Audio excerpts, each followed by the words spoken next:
Hello students, I am Manjari Singh, Assistant Professor in English, Department of English from Government Digvijay College, Ranjangaon. Today I am with you with my new video on Waiting for Godot, second part. In this video, I will deal with Waiting for Godot as an absurd play, themes and symbolism. Let's start. Waiting for Godot as an absurd play. The term absurd, first derived by Albert Camus in his essay The Myth of Sisyphus in 1942. In 1961, Martin Aslin wrote a book, The Theatre of Absurd, to popularize the absurd drama. The term absurd means nonsense or ridiculous. The absurd drama is a different kind of drama in which the plot is absent, dialogues are senseless, but it all has an eternal meaning. Beckett's Waiting for Godot is based on waiting in the eternal hope that tomorrow will be better. The play fulfills all the characteristics of absurd play. That's why it is considered as the glory of absurd drama. There is something confusing in the atmosphere of the play. It is a mixture of comedy and near tragedy. The situation of the tramps is both funny and tragic. It is a natural situation in real life also. We all feel that all of us at some time or the other pass our time pass our life in purposelessly, just as the two tramps are doing. There is a mixture between reality and unreality of the world in the play.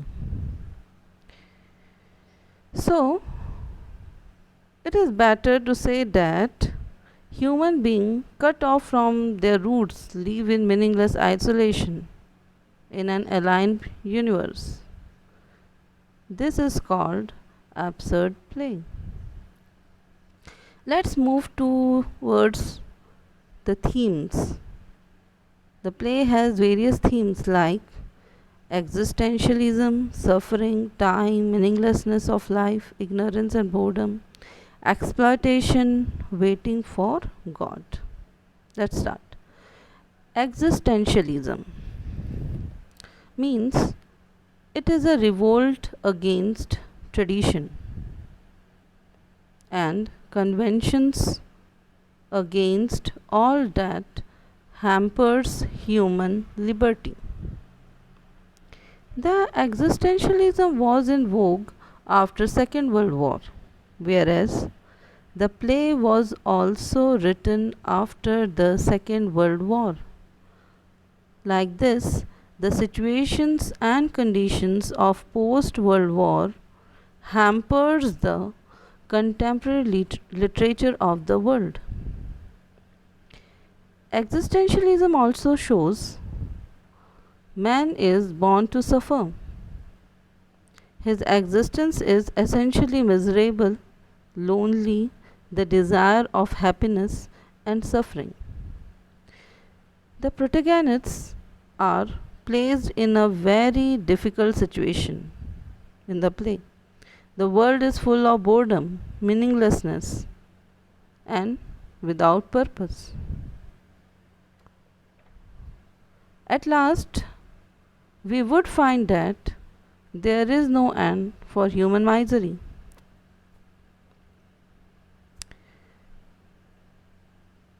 Suffering. If we accept the existential interpretation of the play, we will find that the play is a pessimistic one.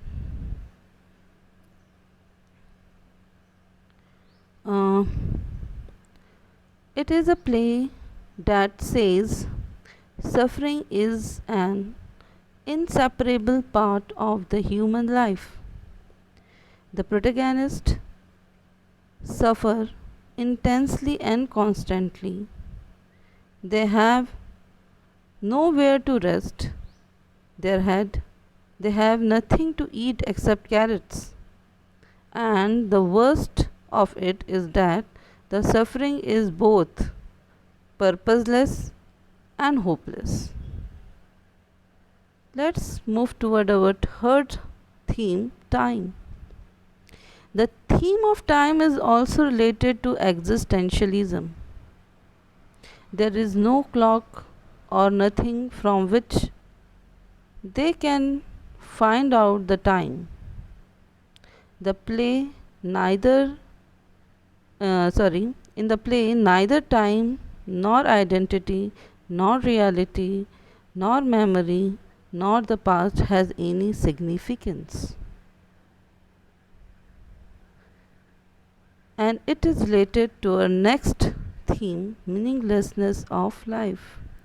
It shows that hollowness and insincerity in the play. In the play, Astragon and Vladimir question each other, abuse each other, contradict each other without any serious intention. And these devices are employed by Beckett to pass the time while waiting for Godot. They are doing unexpectable things which make less unbearable to kill time. Through these things, we come to know that aimless and purposeless life is like a curse. Let's move to our next theme, that is ignorance and boredom. When life becomes aimless and purposeless, then it is full of boredom and ignorance. As we can see in the play, like that, our tramps also have no purpose or no aim. Therefore, they are feeling ignorance and boredom. Our next theme is exploitation. The theme of exploitation is implied in the episode of Pozo and Lucky in Act 1. The very first scene of Lucky and Pozo, when Lucky is driven by Pozo with a rope on his neck. It shows the reality of 20th century society. It shows that our society is divided into two categories, ruler and slave, landlord and servant, and so on. This shows the miserable condition of downtrodden people. This fact is still prevailing in our society, which will never end. And last but not the least, waiting for God. The play is also about waiting for an unknown person who is Godot, and till last he will not appear on the stage. Here, this imaginary person is assumed like the God. So, what is God? Not who is God. The question is, What is God? It may be a person, or it may be a tree, or it may be nature, or it may be just a belief. Every individual has its own definition of God, and here our protagonists believe that one day Godot will come to bring them out from the misery and pain of life. So, these are the themes of the play. I hope you would understand. Let's move toward our next segment, that is symbolism. Using of symbol in literature had started around 17th and 18th century or before that. But in 20th century, especially after Second World War, it become a high fashion sorry it becomes a high fashion in literature. The play is full of symbols. Even the five characters there are five even the five characters in the play symbolize different meaning. Let us discuss them one by one. The first is Godot. Here Godot is an imaginary person or creature which never appear in the play, and the play is about waiting for that unknown person. This unknown person can be godly creature or a pure soul. It has an another meaning also, that is death. Like one who take birth will die one day. This is the fact of life, and throughout the life we wait for our death.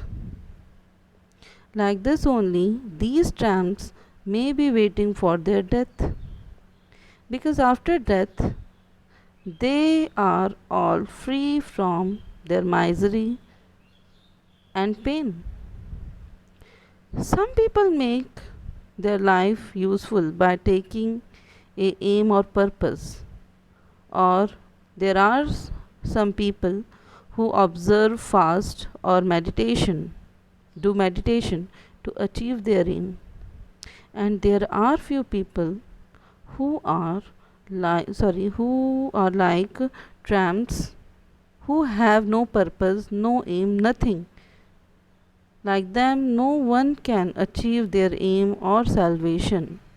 It is all about achieving salvation.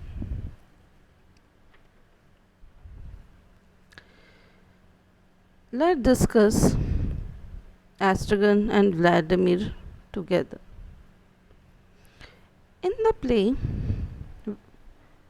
whereas Astragon is a little bit weak, he assumes himself a poet, is also a forgetful person. Rather, Vladimir is a strong, care others, and a serious person. Both the characters symbolize two sections of society or two sections of people. One who is weak but is happy from his life and forget all his pain, and the second section shows the person who is strong but is not happy from his life. That's he is always serious. That's why he is always serious. So let's move to our most important character, Pozo.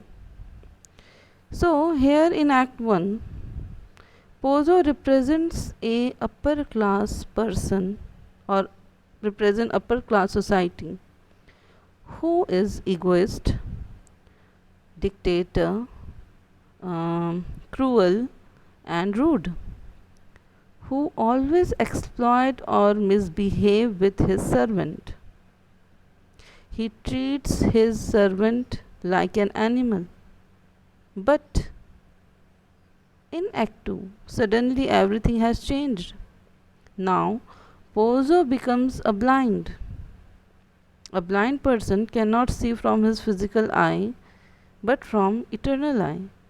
They have few powers to assume things. Here, he is similar to Tiresias, the famous character from T.S. Eliot's Wasteland. But he does not have third eye through which he looks into the future. In this act, Pozo is depending on his servant Lucky, who is deaf. In Act 1, Lucky represents a weaker or downtrodden section of society. Lucky is a slave of Pozo. He bears all the curses, abuses, slaps from Pozo and is still working for him quietly with honesty.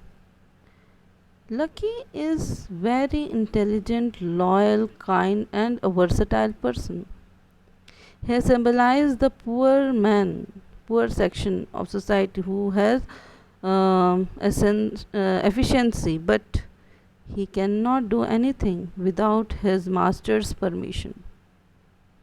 While in Act 2, Lucky becomes deaf. Now the situation is different. Pozo depends on Lucky for everything. Now they are like body and mind.